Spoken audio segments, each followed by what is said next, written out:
और आश्चर्य देखो, आज नहीं पहले भी ऐसा हुआ सुभाष भाई। एक वैदिक रामायण में एक बहुत अच्छी बात आती है परेश भाई। भगवान श्री राम रावण की लंका के जब उधर पहुंच गए, राजा बाबू लंका के उधर पहुंच के डेरा डाल लिया भगवान ने, तो भगवान के मन में आया मां कि क्यों ना हो कि देखो वैदिक परंपरा के अनुसार बता रहा हूं, भगवान के मन में आया, राम भगवान के मन में, क्यों ना हो कि युद्ध से पहले यज्ञ किया जाए। आज सोचो, युद्ध से पहले यज्ञ करने के भाव आना वो तो ठीक है, लेकिन यज्ञ कराने वाला वहां युद्ध भूमि पे कौन मिल रहा, और यज्ञ की सामग्री कहां मिल रही। तो उस समय भगवान राम की सेना में सबसे वयोवृद्ध कौन थे? जामवंत जी। उनने जामवंत जी से कहा कि जामवंत जी आप बुजुर्ग हैं, मेरी मन में एक भावना है कि मैं यज्ञ करूं। तो उन्होंने कहा महाराज ये तो बहुत अच्छी बात है कि युद्ध से पहले अगर हम यज्ञ करें तो सो हमारा युद्ध जरूर हम विजय को प्राप्त करेंगे। तो उन्होंने कहा भाई लेकिन एक और इच्छा है हमारी। बोले भैया स्वामी बोलिए क्या इच्छा है?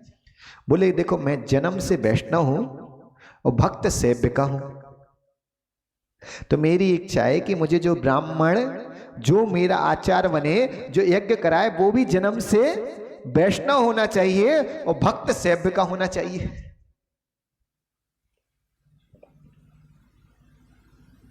उन्होंने कहा कि जी तो बड़ी दिक्कत वाली बात है, एक तो युद्ध भूमि में और ऐसा मिलना। जामवंत जी बोले महाराज मिल तो जाएगा, लेकिन पूरे इस क्षेत्र में एक ही व्यक्ति ऐसा है। बोले कौन? बोले आपका दुश्मन रावण और कोई नहीं।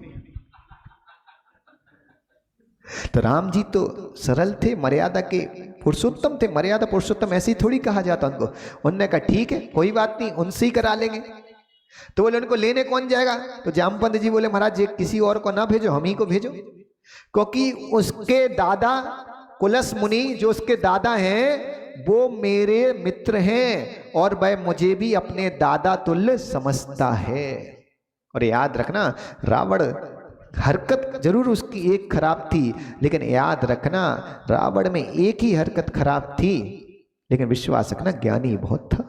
उस जैसा ज्ञानी इस युग में दूसरा ना हुआ।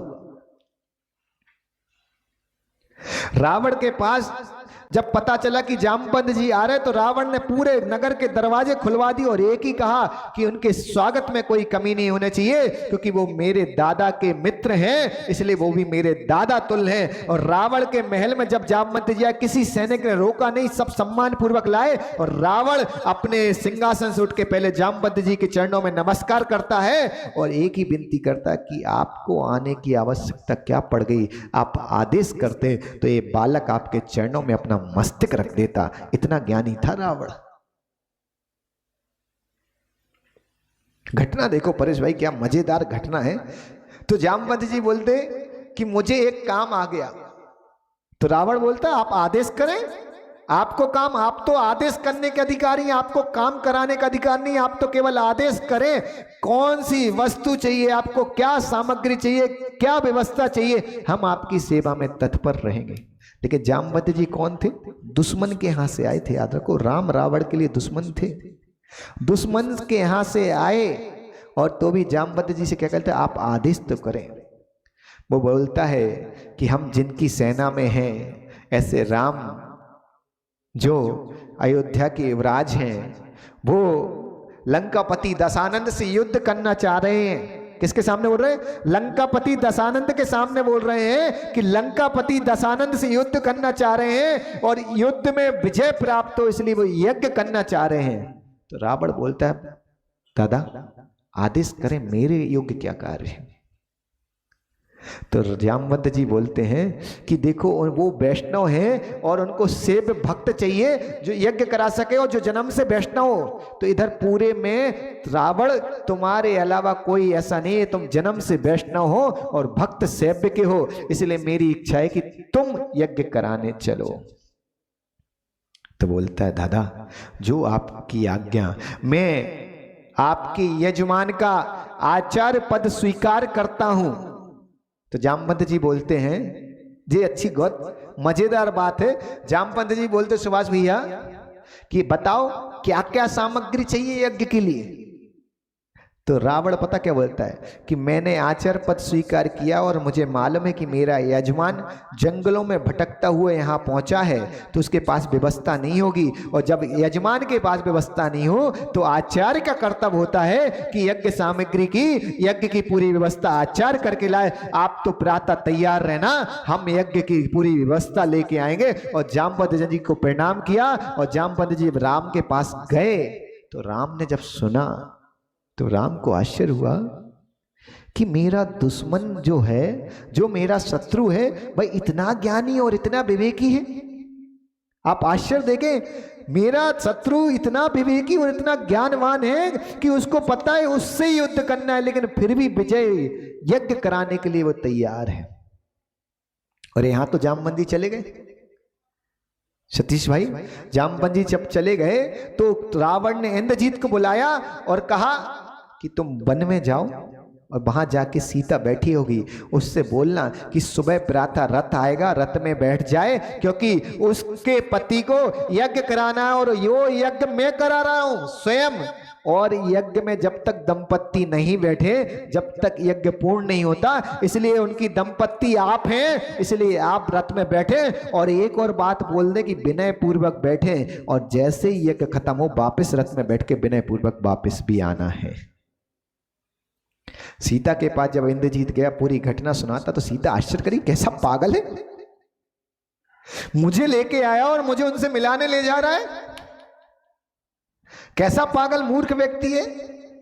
और आश्चर्य देखे परेश भाई, रावण भी बड़ा मजाकी था।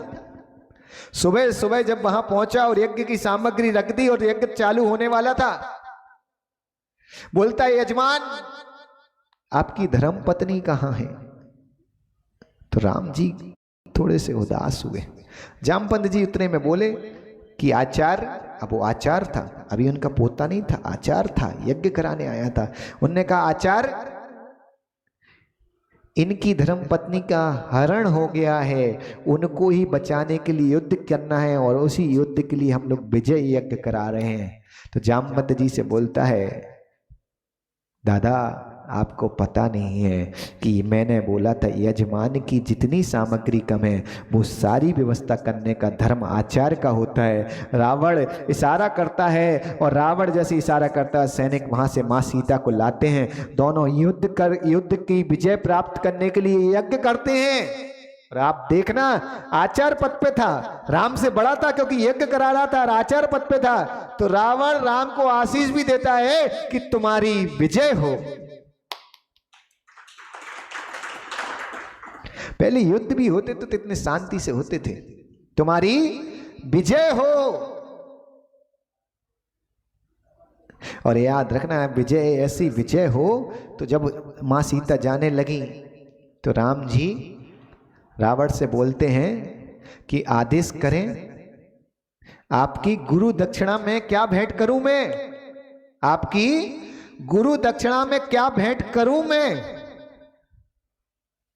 तो रावण बोलता देखो 3 लोक की संपदा जिसके पास है उसको आप क्या भेंट करेंगे, और आपके पास है भी क्या देने लायक। तो राम जी बोलते नहीं, मैं दशरथ का पुत्र हूं और मेरे पिता ने व्यर्थ में, निस्वार्थ में निर्माल का सेवन करना नहीं सिखाया। आप आदेश करें कि क्या भेंट करूं। भेंट देखो, रावण राम से भेंट मांग रहे, राम जी रावण को भेंट दे रहे हैं यज्ञ के फल की। रावण ने यज्ञ कराया राम की विजय का, तो राम जी भेंट देना चाह रहे हैं। तो रावण भेंट भी मांगता है, तो क्या मांगता है कि जब तुम्हारा शत्रु, कौन मतलब स्वयं रावण, जब तुम्हारे शत्रु का अंतिम समय हो, अंतिम प्राण निकले, तो उसके मुख के सामने केवल आपका मुख हो और कुछ ना हो। उसको मालूम है कि मैंने ही विजय यज्ञ कराया, तो अब ये यज्ञ व्यर्थ नहीं जाएगा, क्योंकि उस युग का सबसे ज्ञानी रावण था।